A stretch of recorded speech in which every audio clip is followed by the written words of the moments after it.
रोज़ाना सबसे पहले अनुपमा सीरियल देखने के लिए हमारे चैनल को सब्सक्राइब करें। एपिसोड की स्टार्टिंग में हम देखते हैं अनु सोच रही होती है कि सब कुछ क्या हो रहा है, कहीं कोई गड़बड़ तो नहीं होने वाली। आज के दिन तो सब कुछ ठीक हुआ है, कल क्या होगा। अनु बोलती है कि राही की वजह से मैं तो खुद भी नेगेटिव सोचने लग गई हूँ। एक बार जाकर अखिलेश से बोल देती हूँ कि वो लाइटों को चेक कर ले।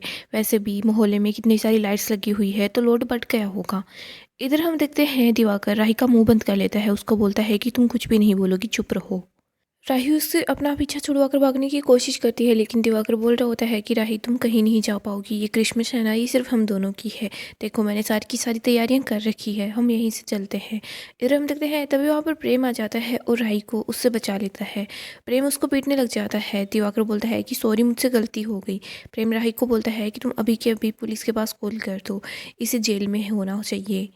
दिवाकर बोलता है कि प्रेम प्लीज़ मुझे माफ़ कर दो, राही है ना वो सिर्फ तुमसे प्यार करती है, मुझसे गलती हो गई, मुझे यहाँ से जाने दो। राही भी बोलती है प्रेम इसे जाने दो, इसे समझ आ गया है कि इससे गलती हो गई है। राही बोलती है अब वो कभी वापस नहीं आएगा। प्रेम बोलता है कि अगर हम पुलिस में शिकायत कर देते ना तो वापस कभी नहीं आ पाता। राही प्रेम को हक कर लेती है, वो बहुत परेशान होती है। प्रेम सोच रहा होता है कि मुझे ऐसा लग रहा है कि वो वापस ज़रूर आएगा, क्योंकि उसका पागलपन इतनी आसानी से ख़त्म नहीं होने वाला। अगली सुबह हम अनु को देखते हैं जो कि भारती के पास आती है। उसको बोलती है कि गणपति बप्पा का नाम लेकर शुरुआत करते हैं। वो भारती का श्रृंगार करना शुरू कर देती है। अनु भारती को रेडी कर देती है। भारती अपने आप को मिरर में देखती है तो बोलती है कि अनुताई ये सच में मैं हूँ क्या? मैंने नहीं सोचा था कि मैं इतनी ज़्यादा सुंदर लगूंगी। अनु बोलती है ये तो मन की सुंदरता है जो चेहरे पर आ गई है, और वैसे भी आज की राजकुमारी भी तू है, आज की रानी भी तू ही है, तू देख सबसे ज़्यादा अच्छी लग रही है। और अब तू हाँ वही चीज़ बोल दे जो हर दुल्हन बोलना चाहती है कि मैं दुनिया की सबसे सुंदर दुल्हन लग रही हूँ। भारती मिरर में देखकर बोलती है कि मैं दुनिया की सबसे सुंदर दुल्हन हूँ। अनु अपने मन में सोच रही होती है हे भगवान, मेरी भारती की खुशियों को नज़र मत लगाना, ये बस ऐसे ही खुश रहे। कल रात वो चिंगारियां देखकर पता नहीं मन में अजीब सा डर बैठ गया है। मेरा जो डर है ना वो सिर्फ मेरा वहम हो। भारती की ज़िंदगी में और आज की शादी बिल्कुल अच्छे से हो जाए, कोई भी गड़बड़ ना हो। अनु परेशान हो रही होती है। भारती बोलती है कि अनुताई क्या हो गया, कोई प्रॉब्लम है क्या? अनु बोलती है देख, घर में शादी का माहौल है तो हज़ारों काम हैं और हज़ारों चीज़ें ही हैं सोचने के लिए, कहीं ऐसा ना हो कुछ गड़बड़ हो जाए। भारती बोलती है कि अनुताई आप हो ना तो सब कुछ ठीक हो जाएगा, कुछ भी गड़बड़ नहीं होगी। भारती अनु का आशीर्वाद लेती है। यहाँ पर जस्सी आती है और बताती है कि बारात आ गई है। जस्सी बोलती है कि भारती तू सच में काफ़ी ज़्यादा अच्छी लग रही है। अनु और जस्सी वहाँ से चले जाते हैं बारात का स्वागत करने के लिए। इधर भारती बहुत ही ज़्यादा खुश हो जाती है। खुशी के मारे भारती डांस करने लग जाती है। अनु और जस्सी बारात की स्वागत के लिए पहुंच जाते हैं। रजनी स्कूटर पर बैठकर आती है और वरुण भी साथ ही होता है। बोलते हैं कि देखो बारात कितनी ज़्यादा क्यूट लग रही है। अनु बोलती है कि हाँ। अनु बोलती है कि रजनी बारात को जानबूझकर इतनी सादगी से ला रही है ताकि किसी को भी कोई भी छोटा बड़ा ना लगे, सब कुछ अच्छा हो जाएगा। इधर राही अपने मन में सोच रही होती है मुझे लगता है कि ये सब कुछ दिखावा हो रहा है। अनु उनका स्वागत करती है। रजनी बोलती है कि बस ऐसे ही स्वागत करोगे, मज़ा नहीं आया। अनु बोलती है समधन जी, क्या है ना कि अगर हम स्वागत करेंगे तो हम नहीं चाहते कि आपकी जो चमक है ना वो फीकी पड़ जाए। अभी हम लोगों ने अपना जलवा दिखाया नहीं है ना। जस्सी बोलती है अगर हम लोगों ने अपना जलवा दिखा दिया ना तो सब लोग ऐसे बोलेंगे कि लड़की वाले हैं ना वो ओवर पावर हो गए। रजनी बोलती है कोई बात नहीं है, चलो हम भी देखते हैं, हमने तो अपनी चमक दिखा दी है, अब तुम लोग भी अपना जलवा दिखा ही दो। अनु बोलती है ठीक है तो हो जाए। इसके बाद अनु और सब लोग डांस करना स्टार्ट कर देते हैं। आगे हम देखते हैं अनु वरुण का तिलक करती है और उसकी आरती उतारती है। इसके बाद सब लोग बारात का अच्छे से स्वागत करते हैं। रजनी बोलती है कि आप लोग ये क्या कर रहे हैं? अनु बोलती है कि देख दोस्ती हंसी मजाक सब कुछ अपनी जगह पर है, लेकिन जो रस्म होती है ना वो भी तो होनी चाहिए। अनु बोलती है भारती हम सब लोगों के लिए हमारी बेटी जैसी है और तू उसकी होने वाली सास है, तो अब से तू हमारी समधन बन गई है ना। अनु रजनी के सामने हाथ जोड़कर उसे थैंक यू बोलती है कि तुमने हमारी चोल की बेटी को अपने घर की बहू बनाने के बारे में सोचा, thank you so much Rajni. Rajni बोलती है कि अनु तू ये क्या बातें लेकर बैठ गई है, मैं यहाँ पर बेटे की बारात लेकर आई हूँ, बेटे की विदाई नहीं करने वाली जो तू मुझे यहाँ रुलाने वाली है। अनु बोलती है जितना भरोसा भारती और चोल वालों को मुझ पर है ना उतना ही भरोसा मुझे तुझ पर है कि तू कुछ भी गलत नहीं होने देगी, सब कुछ ठीक होगा। रजनी बोलती है कि अनु तू बिल्कुल भी फिक्र मत कर, अभी भी सब कुछ ठीक है और आगे भी सब कुछ ठीक ही होगा। सरिता अनु को बता रही होती है कि अनु भारती को मंडप में लाने से पहले एक पूजा करवानी होती है, चल वो पूजा करवा लेते हैं। इधर हम देखते हैं सब भारती के पास आ जाते हैं। भारती को बोलते हैं कि भारती गोरी हार की पूजा कर ले। जस्सी बोलती है लेकिन सरिता ये गोरी हार क्या होता है? सरिता बताती है कि गौरी हर है ना वो शिव और पार्वती की पूजा होती है। इसमें लड़की अपनी शादी से पहले अपने वैवाहिक जीवन के लिए पूजा करती है। सरिता ताई भारती को बोलती है कि जल्दी से बैठ जाओ और पूजा कर ले। इसके बाद सरिता ताई भारती को बता देती है कि भारती को कैसे पूजा करनी है। भारती पूजा करती है और बोलती है कि माता आशीर्वाद दो कि मैं सदा सुहागन और सौभाग्यवती रहूं। वो बार बार ये बोल रही होती है। जैसी बोलती है कि ये कब तक ऐसे बोलती रहेगी। सरिता बोलती है जब तक बारात की तरफ से बुलावा ना आ जाए। चौल की ओर उठते भी होती है। वो बोलती है कि मामा उसे मंडप में लेके जाएगा ना, लेकिन इसका मामा कौन बनेगा। सरिता बताती है कि मेरा आदमी है ना वही इसका मामा बनेगा। जसी बोलती है अच्छा तो तू आज इसकी मामी बनने वाली है। सरिता बोलती है हाँ। आगे हम प्रेम को देखते हैं। वो राही के पास आता है। वो राही की बहुत तारीफ करता है। राही बोलती है अच्छा तुम इतनी देर से बिजी हो और अब मेरे पास आए हो। तुमने ऐसे देखा भी नहीं कि मैं कितनी ज़्यादा अच्छी लग रही हूँ, कितनी मेहनत से मैं तैयार हुई। प्रेम बोलता है कि राही मैं मंडप के काम में काफ़ी ज़्यादा बिजी था, लेकिन अब मेरा काम ख़त्म हो गया है, तभी तो मैं तुम्हारे पास आया हूँ। और देखो मैं तुम्हारी तारीफ कर रहा हूँ ना, तुम सबसे ज़्यादा प्रीटी लग रही हो। राही बोलती है लेकिन और भी काम करना है। प्रेम बोलता है कि काम तो होता रहेगा, लेकिन ये वक्त है ना ये रोमांस का है। इसके बाद प्रेम राही को किस करता है। राही इधर उधर देख रही होती है। प्रेम बोलता है कि कोई नहीं देख रहा, सिर्फ मैं ही देख रहा हूँ। राही बोलती है देखो मुझे शायरी वायरी तो नहीं आती है, मैं तो सीधा सीधा बोलूंगी, तुम बहुत ज़्यादा अच्छे लग रहे हो। इसके बाद राही प्रेम को किस करती है और बोलती है कि और हाँ इसके बाद शादी में ना मेरे आसपास ही रहना और सिर्फ मुझे देखना। प्रेम बोलता है कि हाँ मैं तो सिर्फ तुम्हें देखूंगा, और अगर किसी ने मुझे देखा तो। राही बोलती है तो फिर मैं उसकी भी चटनी बना दूंगी, और तुमने अगर किसी और को देखने की कोशिश की ना तो मैं तुम्हारी भी चटनी बना दूंगी। प्रेम बोलता है कि नहीं, हम दोनों के बीच कोई नहीं आ सकता। तभी वहाँ पर पर्दा नीचे गिर जाता है तो राही बोलती है देखो आ गया। प्रेम बोलता है लेकिन फिर भी हम दोनों को कोई भी दूर नहीं कर पाएगा। इसके बाद प्रेम राही को हक कर लेता है। आगे हम मंडप का सीन देखते हैं। वरुण रजनी को बोलता है कि मम्मी अब तो साइन करवा लो। रजनी उसको बोलती है कि तू चुप रहे। इधर पंडित जी बोलते हैं कि रस्म के लिए लड़के के पिता को बुला लीजिए। रजनी अपसेट सी हो जाती है। अनु बोलती है कि पंडित जी लड़के की माता और पिता दोनों रजनी ही है, सारी की सारी रस्में रजनी ही करेगी। अनु देखती है कि बाकी और ईशानी दोनों काफ़ी ज़्यादा परेशान हैं और दोनों कुछ बात कर रही हैं।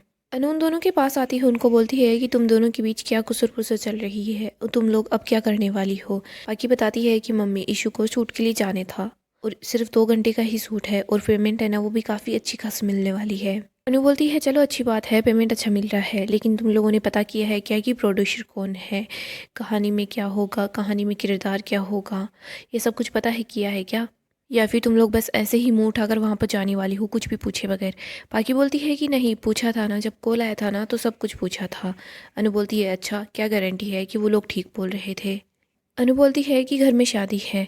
पाकी बोलती है कि शादी इम्पोर्टेंट नहीं है मम्मी, आपने ही तो सिखाया है कि काम है ना वो सबसे ज़्यादा इम्पोर्टेंट होता है, काम को कभी मना नहीं करना चाहिए।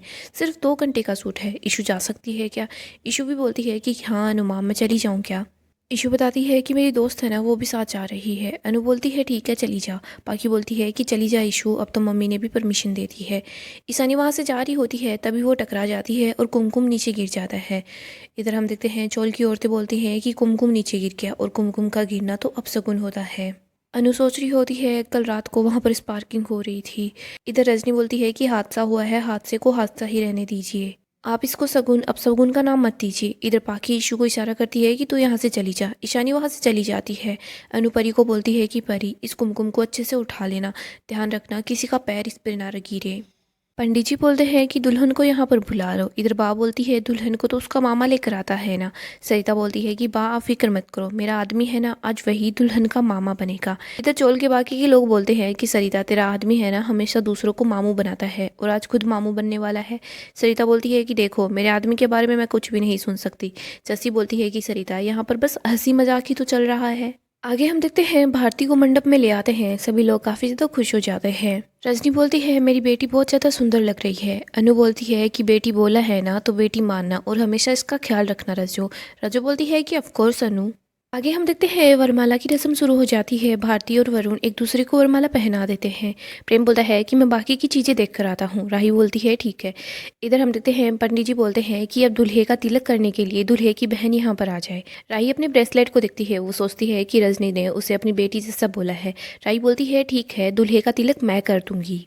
राही वरुण के पास आती है, उसको तिलक करने वाली होती है, लेकिन तभी यहाँ पर प्रेरणा पहुँच जाती है और वह वरुण का तिलक कर देती है। वरुण अपनी बहन को सामने देखकर बहुत ज़्यादा खुश हो जाता है। वो बोलता है कि गुड्डी तू आ गई। प्रेरणा बोलती है कि हाँ, क्यों नहीं आती, मेरे भाई की शादी है, मुझे तो यहाँ आना ही था। इधर चोल के सब लोग देखते हैं ये तो वही लड़की है जो हमारे यहाँ पर क्रिसमस के दिन आई थी। प्रेरणा भारती को गले लगा लेती है। इधर हम देखते हैं रजनी बहुत खुश हो जाती है कि उसकी बेटी यहाँ आ गई है। वो अपनी बेटी को गले लगाना चाहती है, लेकिन प्रेरणा रजनी के पास ना आकर अनु के पास जाकर अनु को गले लगा लेती है। अनु प्रेरणा को बताती है कि तुम्हारी जो होने वाली भाभी है ना, वो मेरी बेटी जैसी है। प्रेरणा बोलती है इसका मतलब आप मेरे भाई की सासू माँ हो। अनु बोलती है हाँ। प्रेरणा बोलती है देखो, मुझे पता था कि किस्मत है ना हमें बार बार मिला रही है, हमारा कोई ना कोई कनेक्शन बनने वाला है। अब तो हम दोनों रिश्तेदार बन गए हैं। इधर रजनी बोलती है कि आज मेरे घर बहू भी आ गई है और मेरी बेटी भी यहाँ आ गई है। प्रेरणा बोलती है कि अनुपमा जी, आप इनको समझा दीजिए कि मैं इनकी बेटी नहीं हूँ, मैं सिर्फ वरुण देसाई की बहन हूँ और आपकी बुलाई हुई मेहमान हूँ। बा बोलती है कि ये तो अपनी माँ से काफ़ी ज़्यादा रूठी हुई है। इसके बाद हम देखते हैं प्रेरणा सभी चोल वाले लोगों से मिलती है। वो बोलती है कि आज मैं आप फिर से आ गई, हम लोग खूब धमाल करेंगे। वो राही के पास भी जाती है, राही को भी हाय हेलो बोलती है। इधर राही देखती है कि प्रेम की शर्ट पर जूस गिर गया है, तो राही प्रेम के पास पहुँच जाती है। अनु रजनी के पास आती है। रजनी बहुत ज़्यादा अपसेट होती है। अनु रजनी को बोलती है कि बेटी सामने आ गई है ना, तो देखना बहुत ज़्यादा जल्दी ही वो तुम्हारे गले भी लग जाएगी। रजनी बहुत ज़्यादा इमोशनल हो जाती है। वो बोलती है कि मैं क्या करूं। अनु बोलती है देख, बेटे की शादी है, बेटे की शादी में खुश हो जा और बेटी को बाद में मना लेना, और वैसे भी तो देखना वो जल्दी ही सब कुछ ठीक हो जाएगा। रजनी बोलती है कि तू साथ है, वरना मुझे समझ नहीं आता कि मैं अपने आप को कैसे संभाल पाती। इधर राही प्रेम को बोलती है कि प्रेम रुको, मैं भी कपड़ा लेकर आती हूँ, तुम्हारे कपड़े साफ़ हो जाएंगे। तभी प्रेरणा प्रेम के पास आ जाती है, वो उसको देख रही होती है। गाइस, डेली अपडेट के लिए आप हमारे चैनल को सब्सक्राइब करें, साथ ही साथ वीडियो को लाइक भी कर दें। अपकमिंग एपिसोड में हम देखेंगे भारती और वरुण की शादी चल रही होती है। इधर प्रेरणा जैसे ही प्रेम को दिखती है तो वो बोलती है कि प्रेम तुम यहाँ पर। प्रेम बोलता है लेकिन मैंने तुम्हें पहचाना नहीं। प्रेरणा अपना इंट्रोडक्शन प्रेम को देती है। प्रेम बोलता है कि हाँ, मुझे याद आ गया। प्रेम और प्रेरणा पहले से ही एक दूसरे को जानते हैं, वो दोनों एक दूसरे से बात कर रहे होते हैं। इधर राही को भी अच्छा लगता है कि उसकी और प्रेरणा की पहली जो मुलाकात है वो तो ठीक नहीं रही, लेकिन अब सब कुछ ठीक हो गया है। इधर हम अनु को देखते हैं, वो इशू को लेकर काफ़ी ज़्यादा परेशान होती है। दूसरी तरफ ईशानी को देखते हैं जो शूट के लिए पहुंच जाती है, लेकिन हम देखते हैं वहां पर ईशानी के अलावा और भी लड़कियां होती है। वो सब बोलते हैं कि अभी तक यहाँ पर कोई भी नहीं आया है और ना ही शूटिंग के बारे में हम लोगों को कुछ बताया है, कहीं यहाँ पर कोई गड़बड़ तो नहीं होने वाली है। तभी उन लोगों को पुलिस की गाड़ी का सायरन सुनाई देता है। वो बोलता है कि मुझे लगता है जिन लोगों ने हमारे पास कॉल किया ना, वो लोग फ्रॉड है, हम लोगों को यहाँ फंसा देंगे। सारी लड़कियाँ वहाँ से भागने की कोशिश करती है, ईशानी भी उन्हीं के साथ होती है, लेकिन वो नीचे गिर जाती है।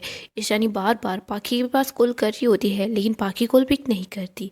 इधर अनु सोचती है कि इशू कहाँ पर है, अभी तक वो वापस नहीं आई, वो 2 घंटे का नाम लेकर गई थी, सब ठीक तो है ना। यहाँ हम देखते हैं पुलिस सब लोगों के पास पहुंच जाते हैं और ईशानी भी अरेस्ट हो जाती है। ईशानी अपनी मॉम से कांटेक्ट करने का कोशिश करती है, लेकिन पाखी और ईशानी का कांटेक्ट नहीं हो पाता। इधर अनु पाखी को बोलती है कि पाखी, इशू कहाँ है, वो ठीक तो है ना। पाखी बोलती है मम्मी, ईशानी की माँ है ना, अब भी जिंदा है और मैं काफ़ी हूँ अपनी बेटी के लिए परेशान होने के लिए, आप बस अपना काम करते रहिए। अनु परेशान होती है, वो सोचती है सब ठीक तो होगा ना। इधर हम देखते हैं भारती और वरुण की शादी की रस्में चल रही होती है। इधर दूसरी तरफ बा राही को बोलती है कि राही, प्रेम को देख, वो उस लड़की से कैसे हंस हंस कर बातें कर रहा है। राही बोलती है बा, प्रेम और प्रेरणा दोनों दोस्त हैं, एक साथ पढ़े हुए भी हैं, पहले से एक दूसरे को जानते हैं। बा बोलती है काव्या और वनराज है ना, वो भी सिर्फ दोस्त ही थे, लेकिन तुझे पता है आगे तो क्या हुआ। सो दोस्तों, नेक्स्ट एपिसोड काफ़ी धमाकेदार होगा। अगर आपको अपडेट जानना पसंद है तो आप हमारे चैनल